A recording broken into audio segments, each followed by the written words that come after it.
Imagine lying in a hospital bed, your body burning with pain, every contraction stealing the breath straight from your lungs. And the only thing your husband can think to do, the only reason he drove to that hospital at all, is to hand you a pen and a stack of papers and whisper, just sign it. It'll be easier for everyone. Not I love you. Not you're going to be okay. Not even a hand on yours, just a pen and a stack of papers. And the cold, efficient voice of a man who had already decided you were no longer useful to him. That is exactly what happened to Mia Calloway on the night of March the 14th. She was 30 years old, 38 weeks pregnant, and alone, in a way that no woman should ever be alone. Surrounded by machines and nurses and the sound of her own heartbeat on a monitor, while the man she had given 6 years of her life to stood at the foot of her hospital bed with a divorce lawyer at his side, and the look of someone who had somewhere better to be. She signed those papers, right there, in the middle of a contraction. Her hand trembling, her jaw locked, her eyes dry because she had already run out of tears days ago, and then 9 hours later, everything changed. Not just for Mia, for everyone. But before we get to what happened in those 9 hours, before we get to the moment that made Marcus Whitfield drop his champagne glass in the middle of his own celebration dinner and go completely devastatingly pale, we need to go back to the beginning. Because this story, like all the most painful ones, did not start in a hospital room. It started much earlier, in a moment that felt, at the time, like the luckiest day of Mia Calloway's life. Mia grew up in a small town called Greystone, about 2 hours outside of the city, in a house that always smelled like cedar wood and old books. Her father, Daniel Calloway, was a high school science teacher who wore the same 3 cardigans in rotation and drove a truck that had seen better decades. Her mother, June, ran a small alterations shop from their garage. They were not poor, but they were what you might call quietly modest, the kind of family that fixed things instead of replacing them. That took pride in small things. That measured happiness not in square footage but in the way the kitchen table felt at dinner time. Mia was their only child, and she absorbed everything about them. She had her father's calm, methodical mind and her mother's ability to find beauty in the ordinary. She studied hard, earned a scholarship to a good university, graduated with a degree in environmental science, and eventually landed a research position at a non-profit in the city that worked on sustainable water solutions for rural communities. It wasn't glamorous work. It didn't pay impressively, but Mia loved it with a kind of quiet, deep passion that some people reserve for religion. She was not the kind of woman who turned heads in a room. Not because she wasn't beautiful, she was, in a way that crept up on you slowly, like a melody. You didn't realize you were humming until it was already in your chest. She had dark brown hair that curled at the ends when it was humid, olive-skinned, and eyes the color of strong tea. She laughed easily and listened carefully. And she had this way of making whoever she was talking to feel like the most interesting person alive. That was, in fact, the quality that first drew Marcus Whitfield to her. They met at a fundraising gala that Mia's organization had been invited to attend. She was there to represent the water project. Standing near the back of the room with a glass of sparkling water she hadn't touched, quietly studying a wall of photographs, documenting drought conditions in 3 different countries, when Marcus appeared beside her. He was tall, well-dressed, and carrying the particular brand of confidence that comes from growing up knowing that rooms were built for people like him. He was 34 at the time, the CEO of Whitfield Capital, a private investment firm his father had handed him at 26 and that he had, to his genuine credit, tripled in value. He was the kind of man who was used to things going his way. He looked at the photographs on the wall, then at Mia, and asked, with a smirk that was almost but not quite charming, "Do you actually care about this? Or are you just here for the open bar?" Mia turned to look at him slowly, the way you might turn to look at someone who had just said something mildly ridiculous in a library. "I helped design the filtration system in that photograph," she said, pointing to one of the images. "The one in the center. That village now has clean water for the first time in 11 years. So, yes, I actually care." And then she walked away. Marcus Whitfield, who had never once been walked away from at a party, stared after her with the stunned, slightly delighted expression of a man who had just been checkmate D without seeing the board. He found her again 20 minutes later, and then again after that. By the end of the evening, he had her number. 3 weeks later, he had taken her to dinner 4 times, sent her flowers twice, and shown up at her office building with coffee and a sheepish expression that she found, against her better judgment, completely disarming. She fell for him. Of course she did. He was magnetic when he wanted to be, and in those early months, he wanted to be magnetic for her. He listened to her talk about water tables and soil erosion with what appeared to be genuine fascination. He took her to his family's lake house, and cooked for her badly and with tremendous enthusiasm, and laughed at himself when everything burned. He told her, on their 4th month together, that she was the most real person he had ever met, and the way he said it made her believe it completely. What she didn't yet understand was that real was not, for Marcus, a term of endearment. It was a category, and categories, for people like Marcus, were subject to reclassification. They married 2 years after that gala, in a small ceremony that was elegant but not lavish. Mia's preference, and Marcus had agreed, charmed by her lack of interest and spectacle. His family had been less charmed. His mother, Eleanor Whitfield, had greeted Mia at their first formal meeting with a smile. So thin it could have sliced paper, and a handshake so brief it barely registered as physical contact. She had looked at Mia the way a jeweler looks at a stone they suspect might be paced with professional skepticism and only partial interest. Eleanor had wanted Marcus to marry Celeste Vaughan, the daughter of Harrison Vaughan, whose shipping company had been a strategic alliance the Whitfields had been nurturing for years. When Marcus chose Mia instead, Eleanor had accepted it with the tight-lipped grace of a woman who believed she would be proven right eventually. She was already working on making that prophecy self-fulfilling, but Mia didn't know any of that yet. In those early days of marriage, she was still finding her footing in Marcus's world, a world that was louder, shinier, and more watched than anything she had ever experienced. She attended dinners where the small talk was about stock portfolios and second homes. She smiled through conversations that felt designed to exclude her. She wore dresses that felt like costumes and heels that felt like punishment, and maintained, throughout all of it, that quiet, grounded dignity that at first caught Marcus's attention. She kept her job at the non-profit. This was a point of friction early on. Marcus had assumed, somewhere in the back of his mind, that once they were married, Mia would step back from working, not because he would ask her to. Exactly, but because the practicality of managing his household and attending the functions that came with being a Whitfield would naturally absorb her when it didn't. When she continued waking at 6 every morning and coming home at 7 at night with soil maps and policy briefs spread across the kitchen table, he found it alternately admirable and annoying, depending on his mood. His mother found it only annoying. A Whitfield wife has responsibilities, Eleanor told Marcus, not once but many times, in the particular tone she reserved for statements she considered self-evident. Her little charity work sends the wrong signal. Marcus always waved this off, but Mia noticed she always noticed the way he would become slightly more dismissive of her work after his mother's visits. The way he would make small jokes at dinner parties about her job, calling it her little water project, in a tone that got laughs but always landed on Mia like something cold and sharp. Still, she told herself these were small things. Still, she believed in the man she had married. Still, she kept going. And then, she got pregnant. It wasn't planned. Exactly, it was one of those things that both of them had said they wanted eventually, without ever quite agreeing on when eventually was supposed to arrive. When Mia looked at the test and saw those 2 lines, she sat on the bathroom floor for a full 5 minutes, holding the stick, and feeling an emotion so enormous and complex it didn't have a name. Then she got up, washed her face, and went to find Marcus. He was in his home office, on the phone. She waited in the doorway.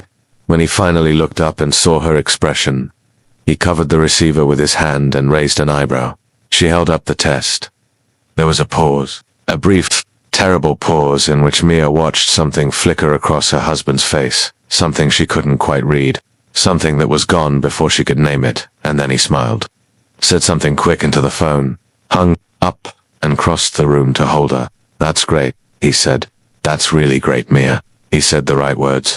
He always said the right words. What he did not do, in the weeks that followed, was change anything. He did not come home earlier. He did not clear his calendar for her first OB appointment, though he had promised he would try. He did not ask her how she was feeling with any real frequency or attentiveness. And when Mia began to experience severe morning sickness that had her losing weight and struggling to make it through full days at work, his primary response was to suggest, perhaps a little too easily, that maybe this was a good time to reduce her hours, or stop altogether. Shouldn't stop, She threw up in the bathroom at work, drank ginger tea by the thermos, and kept going. But things between them were shifting. She could feel it the way you feel weather change, not in any single definable moment, but in the accumulating weight of small signals. The way he stopped asking about her day, the way he started working late on nights he previously would have been home, the way his phone was always face down on the table now, when it hadn't used to be, the way he smelled sometimes, when he came home very late, of a perfume that was not hers. She told herself she was being paranoid. Pregnancy, hormones, anxiety. She had always had a vivid imagination, and vivid imaginations, in marriages under stress, were dangerous things. She told herself this for 2 months, and then she saw the text message. It was not a dramatic discovery. It was not a snooping mission or a private investigation. She was simply reaching across the kitchen counter to hand him his phone, which had been charging, when the screen lit up with a message from a contact saved only as C, and the message said in full, without any ambiguity whatsoever, "Last night was everything. I miss you already. When can I see you again?" Mia set the phone down on the counter. She stood very still for a moment. One hand on the counter, one hand on her stomach, where their baby was just beginning to show as a small, firm curve beneath her shirt.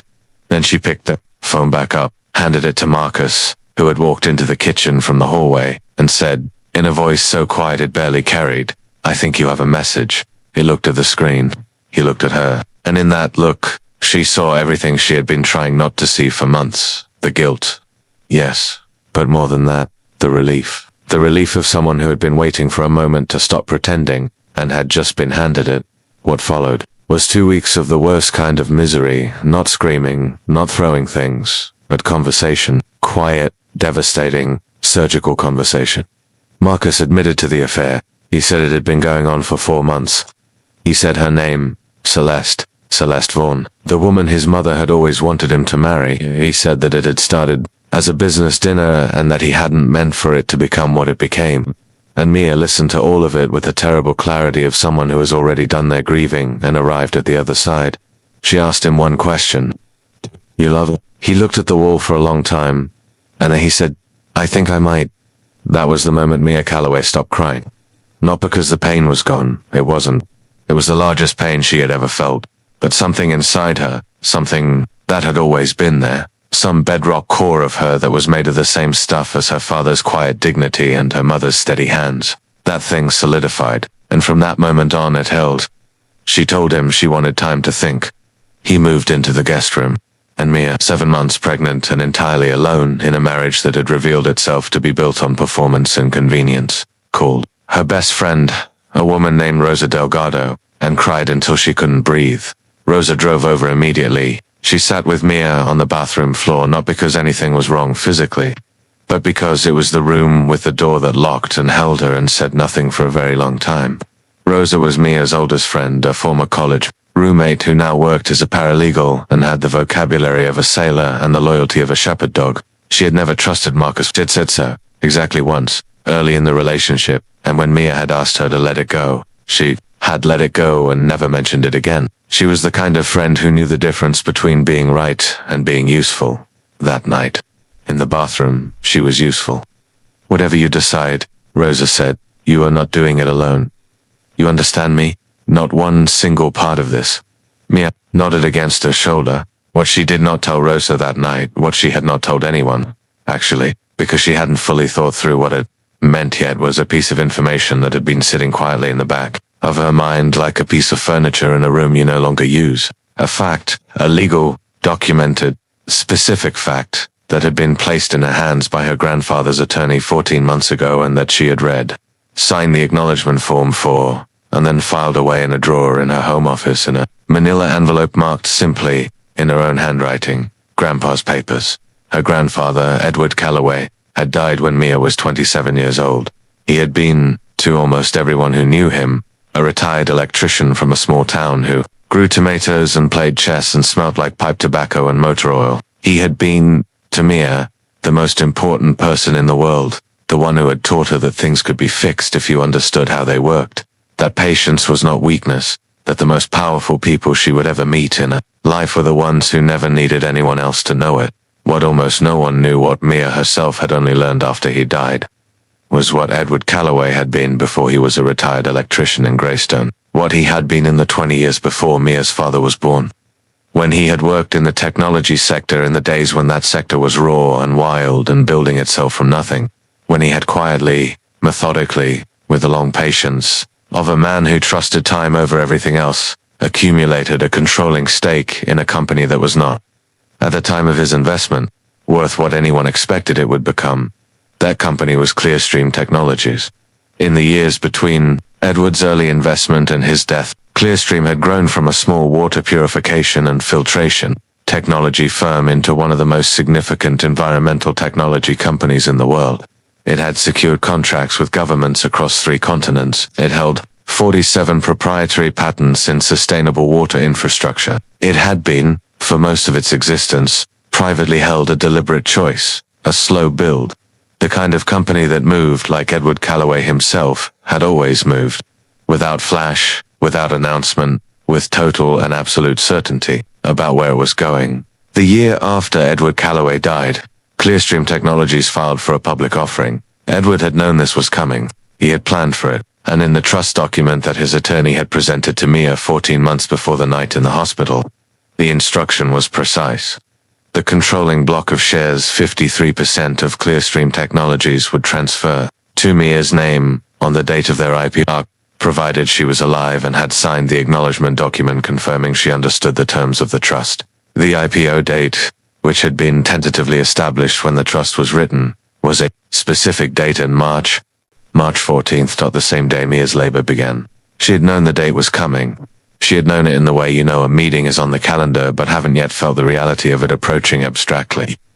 Not urgently, she had talked to Edward's attorney, a quiet woman named Patricia Horn who had managed the trust for years. Twice in the past year, Patricia had confirmed everything was in order. The paperwork had been filed. All Mia needed to do was exist and be herself, and not sell or transfer the shares to anyone. A protection that had been built into the trust document with near-surgical specificity.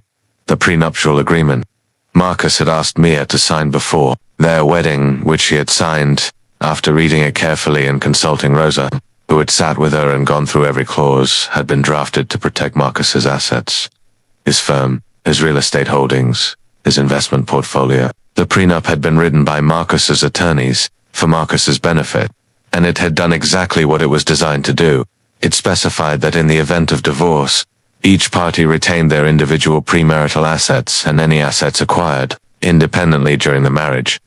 The trust was Mia. The shares were Mia's. They had been Edward Calloway's gift to his granddaughter, wrapped in patience and time, waiting for exactly the right moment to arrive. And the moment had chosen to arrive on the worst night of her life.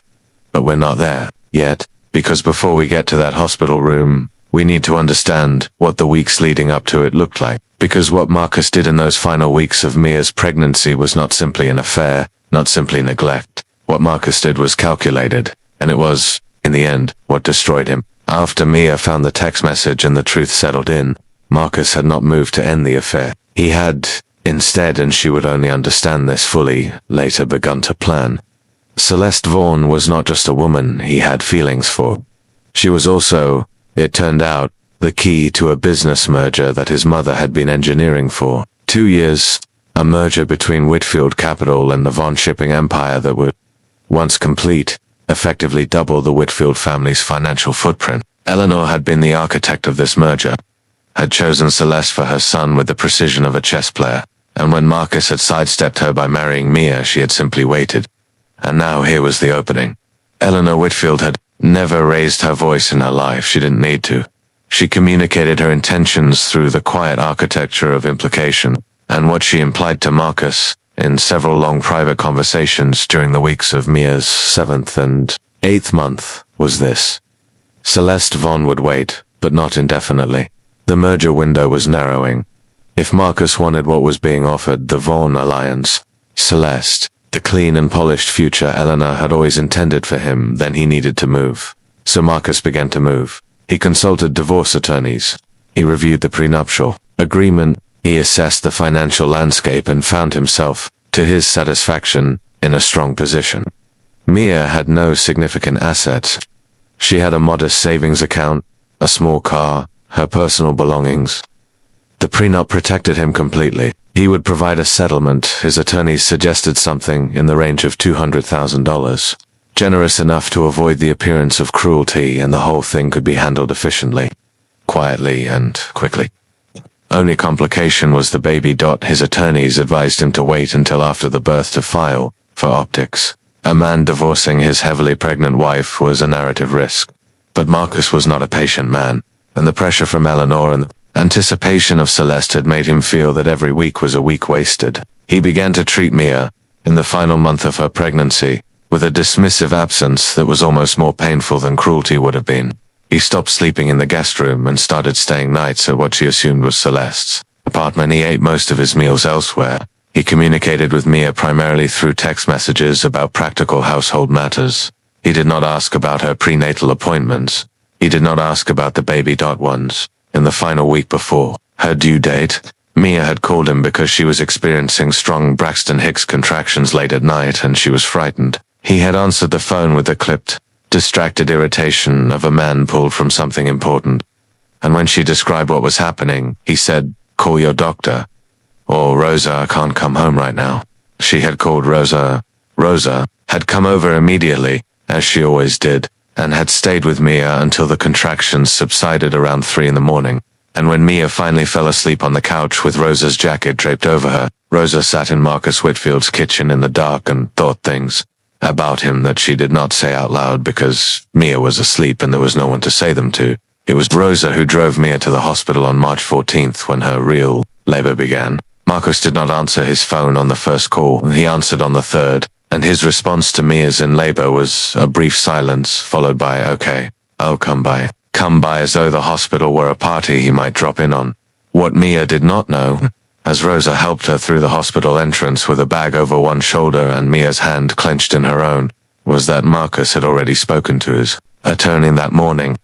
That his attorney had already drawn up the divorce papers. That Marcus had made the decision sometime in the previous 24 hours that he was done waiting, that the optics could be managed, that the cleanest thing to do was get the paperwork in front of Mia while she was in the hospital, while she was, as he saw it, in a position of maximum vulnerability and minimal resistance. He had told his attorney to meet him at the hospital. He had told him to bring 2 copies. The labor was hard. Mia had always known it would be. Her mother had warned her, with the frank honesty of a woman who'd experienced the full truth of it, and still found it worth it, but knowing and experiencing are not the same thing. The contractions were ferocious, rolling through her in waves that left her breathless and shaking. She gripped Rosa's hand and breathed through them and focused on the small, specific idea of her baby, her daughter. They had found out the sex at 24 weeks, and Mia had lain awake that night thinking the name over and over like a prayer. Ellie, short for Eleanor, not Marcus's mother. She would never, but her grandfather's sister, Eleanor Calloway, who had died decades before Mia was born, but whose photograph hung in her parents' hallway and who had always seemed too young. Mia, like exactly the kind of woman she wanted to be someday. She was 3 hours into active labor when Marcus arrived. He came into the room with his coat still on, his phone still in his hand, and the expression of a man who had somewhere to be. He stood near the door for a moment, looked at Mia, pale, damp with sweat, hooked to monitors, breathing carefully through a contraction, and said, "How are you doing?" She looked at her and she did not answer. Rosa, who was standing on Mia's left side with the firm stillness of a bodyguard, looked at Marcus with an expression that could have stopped traffic. Marcus cleared his throat. He said he needed a moment alone with Mia. Rosa said she wasn't going anywhere. There was a brief, ugly exchange, quiet enough that the nurses outside couldn't hear it, that ended with Mia saying, in a voice tight with pain and control, "Rosa, it's okay. Give us a minute, Rosa. Did not like this." Rosa communicated her dislike through every atom of her body as she stepped into the hallway, but she went. The moment the door closed, Marcus's manner changed. The performance dropped. He sat down in the chair beside her bed, not to be close to her, Mia understood immediately, but to be at eye level. To be businesslike, and he said, quietly and without any preamble, "I have some papers for you." To Sin, Mia looked at him for a long moment. Another contraction was building. She could feel it in the base of her spine like something climbing. "What kind of papers?" she said. Not a question. She already knew. "Divorce papers." He said it the way you say quarterly reports. "My attorney is outside." It's straightforward. The settlement is fair. 200,000 MIA. That's more than your attorney is outside, she repeated. Yes, I thought it would be better too. You brought your divorce lawyer to my labor. Mia, you brought your divorce lawyer, she said again, each word distinct as another contraction hit. And she held the rail of the bed with one hand and breathed and breathed and breathed to my labor. While I am having our baby. The contraction peaked. Her face was white. Her knuckles were white. She breathed through the peak, down the other side, and when it passed she turned and looked at her husband with eyes that were completely, absolutely clear. Bring the papers in, she said. Something moved across his face. Surprise, she thought. He had expected resistance. He had expected bargaining, or pleading, or some form of emotional leverage he would attempt to use. He had not expected this quiet, steel-boned clarity. He went to the door, spoke to someone briefly, and returned with a man Mia had never seen. Before his attorney, a compact man with glasses and a briefcase, who had the professional smoothness of someone who was very good at pretending he didn't know exactly what kind of situation he was walking into. The attorney set the papers on Mia's bedside table, he explained, with rehearsed efficiency, or she was signing the finalization of the divorce proceedings, the settlement agreement, the terms of Marcus's custody proposal, which offered him nominal rights and Mia primary custody along with the $200,000 settlement. He asked if she had any questions. She had no questions. She took the pen the attorney offered her, and between contractions, between two waves of the most profound physical pain she had ever experienced, she signed the papers. Her handwriting was shakier than usual but legible. She signed every page that required a signature. She signed the settlement agreement. She signed the custody terms. She signed the final dissolution of marriage document. When she was done, she set the pen down, and then she looked at Marcus, not with rage, not with grief, but with a kind of clear-eyed recognition, and she said, very quietly, I really hope she was worth it. Marcus said nothing. He gathered the papers, nodded at his attorney, and left the room. He left while she was in labor. He walked out of that hospital, got into his car, and drove while Rosa came back into the room 17 seconds later. She had been standing just outside the door and had heard everything through the gap, and she walked directly to Mia and took both of her hands and looked at her with an expression that mixed fury and love in proportions that only someone who had known Mia for 15 years could manage. And she said, You are the strongest person I have ever met, and you are going to be okay. I promise you that. Mia nodded. Another contraction came. She breathed, and 6 hours later, at 2:14 in the morning on March 15th, technically 1 minute past the stroke of midnight, Ellie Calloway came into the world. She was perfect. 7 pounds, 2 ounces, with a full head of dark hair that curled slightly at the temples and a pair of eyes that would eventually turn the same strong tea color as her mother's. She was loud, initially, a fierce, full-voiced announcement of her own arrival, and then, when Mia held her for the first time and pressed her lips to the top of her head and whispered her name, she went quiet. Not the quiet of sleep, but the quiet of recognition. The quiet of someone who had found the right place. Mia cried then. Finally, fully, without restraint, the tears that hadn't come in months. The grief and the relief and the love and the terror all arriving at once. She cried into Ellie's hair and Rosa stood beside her and held her shoulder and nobody said a single word. And in the beautiful, exhausted silence of that room, Mia's phone, which was on the bedside table among the paperwork and the water cup and the used tissues, began to buzz. She didn't notice it at first. She was too absorbed in Ellie, in the weight of her and the smell of her. But Rosa noticed, and after a moment Rosa picked up the phone to silence it and then stopped, and looked at the screen, and looked at Mia. Mia, Rosa said, in a voice that had gone completely strange. What? It's a number you have saved as Patricia Horn. Mia looked up from Ellie's face. Patricia Horn, the attorney, her grandfather's attorney. She hadn't spoken to Patricia in several months. She's called 4 times, Rosa said, and there are 2 voicemails. Something cold and still moved through Mia. She shifted Ellie carefully, in her arms, and Rosa held the phone so Mia could hear it. And they listened to the first voicemail together. Patricia Horn's voice was composed, professional, and vibrating with a barely contained excitement that the woman herself was clearly trying to moderate. Mia, it's Patricia. I've been trying to reach you. I know this may not be the best time given what's happening, but I didn't want you to learn this from a news notification. Clearstream Technologies went live on the New York Stock Exchange at 9 o'clock this morning. The opening price was significantly above projections. Your grandfather's trust is transferred. The shares are in your name as of this morning. Mia, I need you to call me when you can. I want you to be sitting down when I tell you the numbers.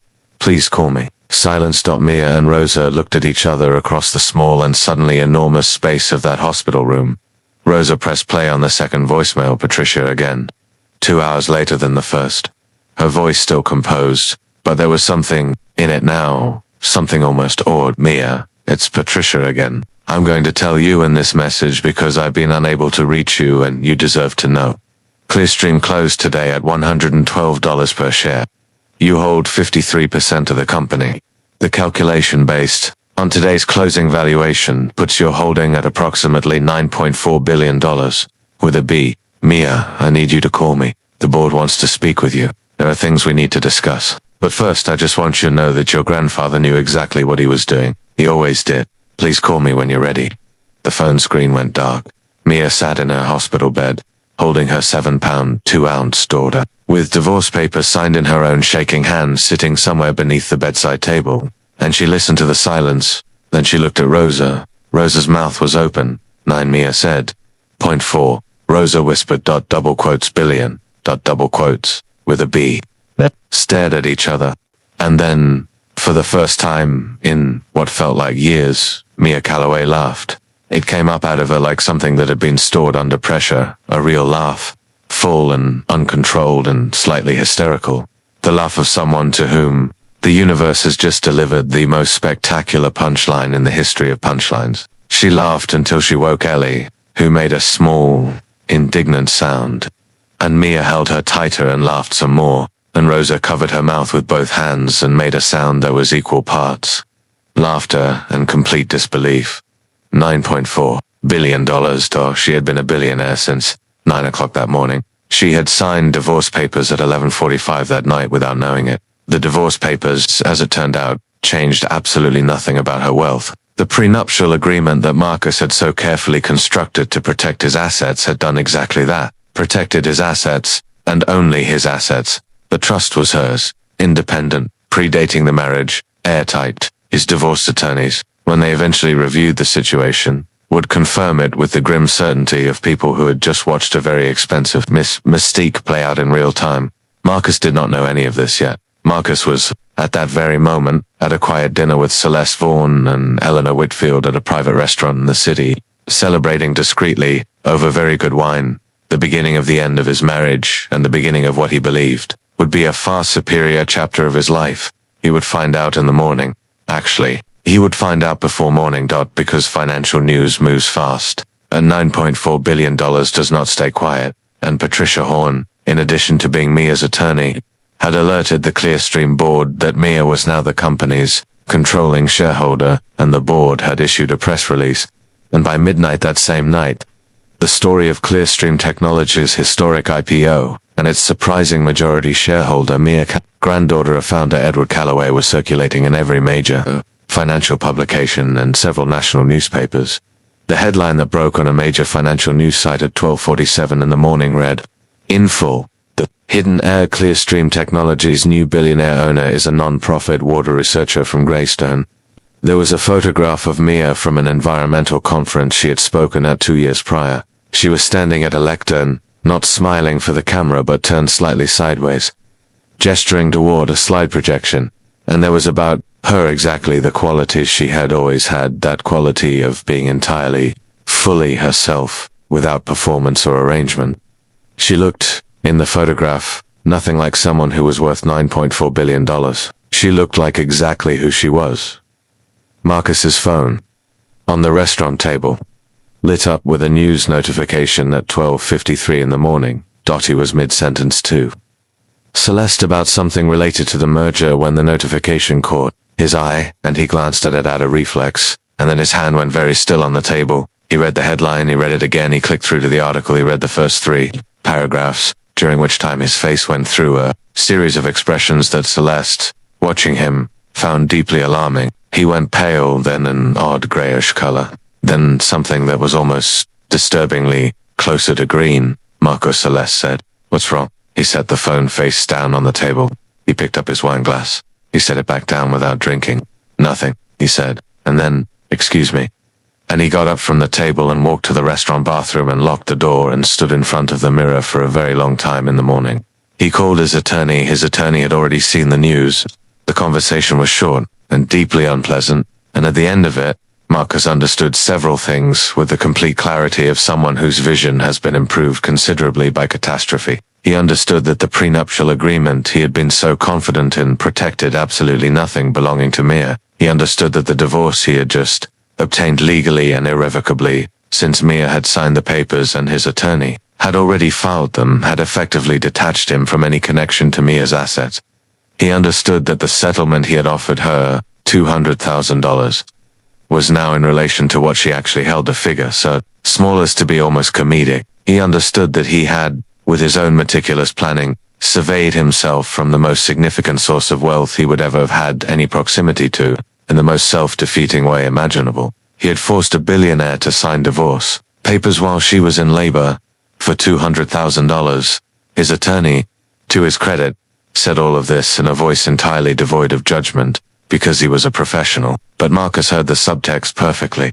Eleanor Whitfield saw the news at 6 in the morning, over her first cup of coffee, and did not speak for approximately 4 minutes. Then she called Marcus, and the conversation that followed was, by all accounts, extraordinary, not in volume. Eleanor was never loud, but in the particular, finely cut, merciless quality of her disappointment. She had been wrong, she told him, not about Mia, about Marcus. She had always believed he was smarter than he actually was, and she would like the rest of her morning to process this privately. She hung up. Celeste Vaughan, who was fully aware, by this point, of every detail, Celeste was not unintelligent, and her father's people had confirmed the story before breakfast, sent Marcus a message at 8 in the morning that read, simply, I think we need to pause things. The Vaughan merger, as it turned out, was quietly shelved. Harrison Vaughan had no particular interest in deepening his association with a man who had just demonstrated, in front of the entire financial world, a breathtaking combination of personal cruelty and strategic incompetence. You could be cruel, or you could be incompetent. The world of business had tolerance for both, in certain contexts, but being visibly, publicly both at once was a different matter. Marcus began to call Mia on the second day. She did not answer. He called Rosa. Rosa answered on the second ring, said no, and hung up. He called Mia's mother June, who said, Marcus, I think you know that there is nothing I have to say to you, and ended the call with a gentleness that was, somehow, worse than anger. He hired a different attorney to explore whether the divorce could be contested, delayed, revised, or in any way reconsidered. His new attorney explained, patiently, that the divorce had been filed and processed at the plaintiff's, Marcus's, insistence, that Mia had signed willingly, and that there was no legal mechanism available to a party who had initiated divorce proceedings to then uninitiate them simply because their financial calculation had proven incorrect. What Marcus had initiated, Marcus had got. Mia, meanwhile, was in the hospital with Ellie, learning, gradually and in pieces, the full scope of what she now owned.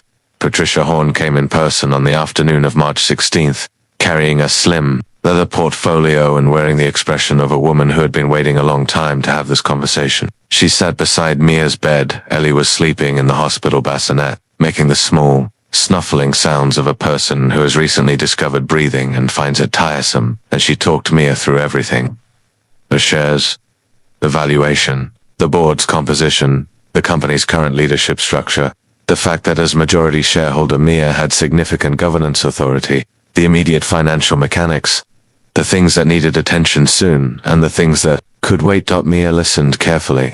She asked precise, intelligent questions. Patricia, who had been an attorney for 30 years and had met many people receiving life-altering financial news, was struck, as she would later tell colleagues, by how composed Mia was. Not cold, not distant, composed. The way a person is composed when they have recently been tested by something that stripped everything superfluous away and left only the essential. Your grandfather, Patricia said, near the end of the conversation, used to say that the only money worth having is the kind you didn't need to get by. He built this over 30 years without changing anything about how he lived. He wore the same cardigans he grew tomatoes. He said he wasn't saving it for himself. She paused. He was saving it for you. Mia looked at Ellie. She thought about a man who smelled like pipe tobacco and motor oil, who had taught her to be patient, who had never once made her feel like the world owed her anything and simultaneously made her feel like she was capable of anything. I know, she said. She cried then, but these were different tears than any she had cried before. These were the tears of someone who is loved and knows it, and feels the full and staggering weight of that knowledge. In the weeks that followed, the story became public in a way that neither Mia nor anyone close to her had expected or wanted. The financial press had been reporting on Clearstream's IPO, but it was a profile piece in a major Sunday magazine, written with real depth and research, drawing on interviews with Mia's former colleagues at the non-profit, with community members in the villages that had benefited from her water projects, with people who had known Edward Calloway, that turned the story into something larger than financial news. The piece was titled, simply, "The Woman Who Didn't Know She Was Already Rich." It described Mia's work, her background, the years she had spent in underfunded research positions doing work she believed in. It described, carefully and without sensationalism but without softening either, the circumstances of March 14th, that she had given birth to her daughter on the same night her husband served her with divorce papers in her hospital room. It described her grandfather's trust, the IPO, the timing. It did not name Marcus explicitly, referring to him only as her estranged husband. But anyone who knew anything knew. The response to the article was enormous and almost unanimously in Mia's favor. Messages flooded her organization, her former colleagues, her mother's shot, from women who said they recognized something in her story, from strangers who said her grandfather sounded like someone they wished they had known, from people who worked in environmental technology who said they hoped she would stay connected to the work she had always done.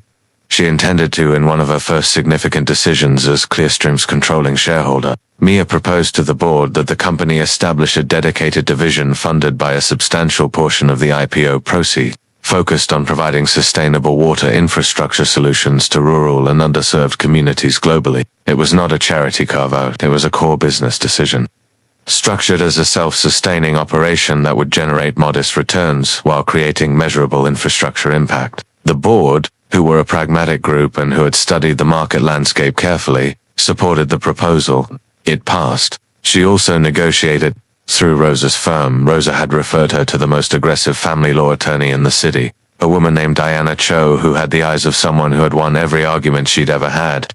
A revision to the divorce settlement. Technically, the settlement was already signed, but Marcus's new attorney, upon consulting with Marcus's, had advised him in the strongest possible terms that voluntarily increasing the settlement offer, quickly and publicly, was the only remaining move available to him that was not actively so. The final settlement was renegotiated to a figure that Mia's attorney specified and that Marcus agreed to without objection, along with a full custody arrangement that gave Mia primary custody of Ellie with structured visitation for Marcus. Visitation that, as Diana Cho noted privately to Mia, he was likely to exercise infrequently. Given his track record, she was not wrong. In the months that followed, Marcus attempted several times to re-enter Mia's orbit, always for reasons he framed as being about Ellie and that were transparently about everything except Ellie. He sent flowers once, which were received by Rosa, who sent them back with a note that read, in its entirety, "She doesn't want them. She doesn't need them." He called twice. He was not answered. He showed up once at a public event that Mia was attending in her new capacity as a Clearstream board member, a sustainable infrastructure conference. Of all things, as though the universe had a taste for irony and tried to speak with her in the lobby. She saw him across the room before he reached her. She did not look away or change her expression. She simply watched him cross the lobby toward her with the calm, clear-eyed readiness of someone who has prepared for this moment, not by practicing what to say but by becoming, in the months since last seeing him, more fully and entirely herself. He said her name. He said it the way he had said it at the beginning, before the carelessness, before the dismissal, gently, with a careful attempt at warmth. She said, "Hello, Marcus." He said he was sorry. He said it in a way that she could tell he believed, that he had arrived at some genuine understanding of what he had done, in the way that people sometimes do when the consequences become vivid enough. He said he knew that nothing he said could change it. He said he hoped they could, for Ellie's sake, find a way to be civil. She considered this. We will be civil, she said. For Ellie, I want that too. But I want you to understand something. She was entirely calm. Her voice was steady and clear and unhurried. What you did that night is something I will carry for the rest of my life. Not as damage, I'm done with that. But as information. It told me exactly who you are. And that information is what allowed me to stop spending my energy on someone who was never worth it. A pause. So I suppose, in a way, I should thank you. He had no answer for that. She nodded once and walked away. This time, she walked away without any feeling of being watched. She walked away the way a person walks who has somewhere important to be and people who are glad she's coming. Ellie was home with Mia's mother that evening. June Calloway had moved to the city temporarily, a 3-month visit that was slowly becoming something more permanent. And she spent her days in Mia's new apartment, alternating between minding Ellie and reorganizing the kitchen according to her own standards, and occasionally crying a little, privately, because her daughter had turned out so much better than any difficulty had deserved. Mia's father, Daniel Steen in Greystone, called every Sunday. He did not say much about Marcus. He had said everything he intended to say about Marcus. The one time Mia had told him the full story, and what he had said was measured and definitive and then finished. What he said on Sundays now was mostly about the tomatoes he had taken over the corner of the garden that his own father had once kept, and about Ellie, who had been video called at least twice a week since her birth and was, in Daniel Calloway's informed assessment, the most remarkable infant currently alive. Rosa moved into the apartment building 3 months after Ellie was born, not the same floor 3 floors up, which was, as she explained with characteristic directness, close enough to be useful but far enough to maintain the fiction that they had separate lives. She had accepted a position at the law firm that now represented Clearstream, which was entirely a coincidence and also entirely not one. Mia, for her part, navigated her new world with the same qualities she had always brought to every world she inhabited. Carefully, curiously, without pretension, with deep seriousness about the things that mattered. She was a billionaire now, a fact that still felt, in certain quiet moments, like something happening to someone else. She did not change how she dressed, particularly. She did not move into a house that had more rooms than she could use. She drove a sensible car. She kept a standing desk in her apartment and worked at it every morning before Ellie woke up, studying Clearstream's technical portfolio the way she had once studied water tables, with the focused, patient attention of someone who understands that real things take real time. She was also, quietly and with some care, allowing herself to discover what it felt like to be exactly who she was without any need for it to be enough for someone else. This was newer and stranger and, in some ways, harder than everything else. 6 years of a marriage, even a bad one, leaves deposits, habits of minimizing the flinch reflex when your own opinion occupies too much space in a room. These things took longer to undo than the legal proceedings and the financial transitions, but they were undoing. Slowly, genuinely, the way real things undo, not in a moment, but in the accumulation of mornings. She thought about her grandfather often. She thought about the 30 years he had spent building something in silence, without announcing it, without letting it change the texture of his daily life. She thought about what he had understood, that she was still learning, that the most powerful things often don't announce themselves, that patience is not the same as passivity, that the person who waits with genuine purpose is not waiting at all. Edward Calloway had given her the most extraordinary gift imaginable, not the money, though the money was real and meaningful and gave her a freedom she had never had. He had given her proof, documented, irrevocable, sealed in trust documents and stock transfers, and the historic record of a company's first day of trading, that some people see you truly and fully and plan for your future with the kind of love that does not need to announce itself at every opportunity. He had seen a girl who was curious and steady and cared about real things, and he had thought she should have room to do what she's capable of, and so he had made room. Across 30 years and from beyond his own death, he had made room. That is, in the end, what the story is about. Not the divorce, not the money, not Marcus Whitfield's spectacular miscalculation, though that is a deeply satisfying subplot. It is about a woman who was underestimated by her husband, by her mother-in-law, by everyone who had looked at her and seen the modest background, the non-profit job, the lack of flash, and concluded that she was simply not remarkable. It is about a man who knew better, a man in a house that smelled like cedar and tobacco, who grew tomatoes and played chess and wore the same 3 cardigans. who had watched his granddaughter grow up and recognized, from the very beginning, something that no one else had been, paying close enough attention to see. He was right. He was always right. On the 6-month anniversary of Ellie's birth, Mia drove to Greystone. She went alone, leaving Ellie happily with June and Rosa and Daniel, who had quietly emerged from his classroom retirement to become, to no one's surprise, the most engaged grandfather in the Northern Hemisphere. She drove the 2 hours with the windows down, the way she always had as a girl. And when she reached Greystone, she drove past the high school where her father had taught and the alterations shop and the house she had grown up in, and continued a few streets further to the small cemetery at the edge of town where a man named Edward Calloway was buried beneath a modest grey stone with only his name and his years engraved. She sat on the grass beside it for a long time. She didn't talk at first. She just sat, the way you sit beside someone you love, not because you need to fill the quiet, but because the quiet is the point. Eventually she said, "Ellie has your chin. Mum says so. I think she's right." Wind moved through the grass. "She's very loud," Mia said. "She has opinions about everything, already. I think you would find her completely exhausting and completely wonderful. You would have been the only person who could settle her down, I think. That was always your particular talent." A bird moved through the trees at the edge of the cemetery. "I'm going to do good things with it," Mia said. "The money, the company. I'm going to do things with it that you would recognize. I promise you that." She sat a while longer. The sun was low and warm, and the light was the specific gold of late afternoon in early fall. And the cemetery was quiet, and the town was quiet, and Mia Calloway sat beside her grandfather and felt, in the most complete and unexpected way, like everything was exactly as it should be. Then she got up and she drove home. There are things in this life that are given to you early, without your understanding, seeds planted in ground you haven't yet learned to tend. There are people who love you in ways that outlast them. There are inheritances that have nothing to do with money, and there are inheritances that are both at once. The financial and the spiritual so completely intertwined that you cannot separate them even if you wanted to.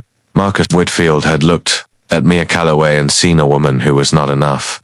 He had reduced her to a calculation, a number on a settlement check, a signature on a document, an inconvenience to be efficiently resolved. He had sat at the foot of her hospital bed while their daughter was being born and put a pen in her hand and thought, "This is the smartest thing I've ever done." And what he had actually done was free the most formidable woman he would ever meet. She had signed the papers, she had held her daughter, she had answered the phone, and then she had gotten up, and she had gotten to work. $9.4 billion. A company that changed how communities across the world accessed clean water. A daughter who would grow up knowing that her mother had been tested by the very worst version of someone else, and had come through it without losing a single essential thing. A family that surrounded her. A friend who moved 3 floors up. A grandfather who had believed in her from the beginning and had put that belief in writing in the most permanent way he knew how. If Marcus expected her to collapse, she did not collapse.